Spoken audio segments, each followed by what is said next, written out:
నేను కీలకంగా కోరుకుంటుంది ఈరోజు మీ తరఫున గౌరవ ముఖ్యమంత్రి గారు కూడా తెలియజేస్తా ఉన్నాను.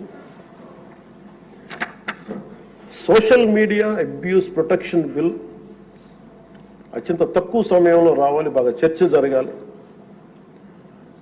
మీరు డిప్యూటీ స్పీకర్ హోదాలో ఉండి, అయ్యన్న పాత్రుడు గారు స్పీకర్ హోదాలో ఉండి, మీ టెన్యూర్లో social media abuse protection bill రావాలి. మన హోంమంత్రి గారిని వదలలేదు, అనిత గారిని, ఇంట్లో ఉన్న ఆడవాళ్ళని వదలట్లేదు. అంటే ఒక సైకలాజికల్ అబ్యూస్, ఒక పాశవికంగా తయారయ్యారు, సేడిస్టిక్ గా తయారయ్యారు. దీని మీద మనందరం irrespective of difference of opinion, విభిన్నమైన పొలిటికల్ పార్టీలు అయినచ్చేమో కానీ ప్రజాస్వామ్యాన్ని కాపాడటం కోసం Andhra Pradesh should lead by example introducing social media abuse protection bills. ఎందుకు చెప్తున్నానంటే, మీలాంటి వ్యక్తిని, మీరు మెంబర్ ఆఫ్ పార్లమెంట్ అయ్యండి, మిమ్మల్ని ఇంత ఇబ్బంది గురి చేస్తే ఇంక సగటు మనిషి పరిస్థితి ఆలోచించుకోండి.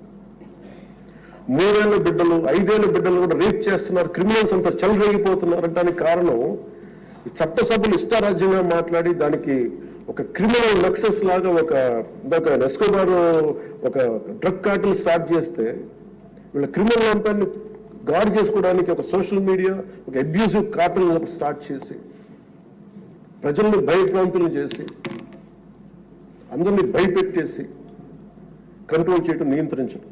మాకు ఎదురు తిరిగితే మనకి కృష్ణరాజు గారు లాగా మమ్మల్ని జైల్లో పెట్టేస్తాం, ఇలా 3rd degree మెథడ్స్ వాడతాం. ఒక ఎంపీకి ఇలా ఉన్నప్పుడు అలా భయభ్రాంతులు చేయడం, ఒక ముఖ్యమంత్రి స్థాయిలో ఉన్న వ్యక్తిని, గతంలో 3 సార్లు చేసిన వ్యక్తిని జైల్లో పెట్టేస్తాం, దాడులు చేస్తాం. ఈ మైండ్ సెట్ మారాలి అంటే ఈ సభ ప్రజలు మనకి చాలా బలమైనిచ్చారు. వాళ్ళని 11 మళ్ళీ 164లో పెట్టారంటే ప్రజలకు మన మీద అపారమైన నమ్మకం. ఇది మార్పు తెస్తారు. అభివృద్ధి, డెవలప్మెంట్తో పాటు వాళ్ళు కోరుకుంటుంది స్వేచ్ఛ వాయువులు పీల్చాలి, భయపడకూడదు. మీరు వస్తే చూడండి, నవ్వులు పువ్వులు విరుస్తున్నాయి ఇక్కడ. ఇదే అట్మాస్ఫియర్, ఇదే వాతావరణం రాష్ట్రం అంతా ఉండాలని మనస్ఫూర్తిగా కోరుకుంటున్నాం.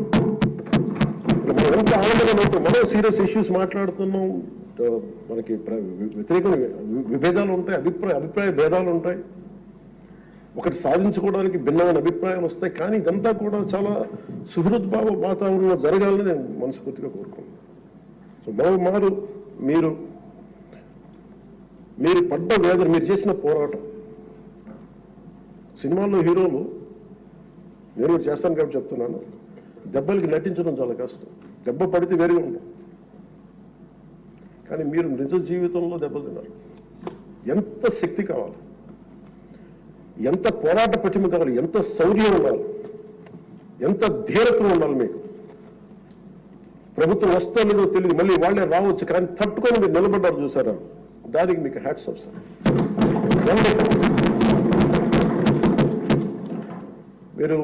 మీరు ఎలా నిలదొక్కున్నారో, మీరు ఎలా ధైర్యంగా ఉన్నారో, అది రాష్ట్రం అందరికీ ఇవ్వమని మమ్మల్ని కోరుకుంటున్నాం. మీది ఏది కోల్పోకండి, మీ సెన్స్ ఆఫ్ హ్యూమర్ మటుకు 80% కోల్పోకండి.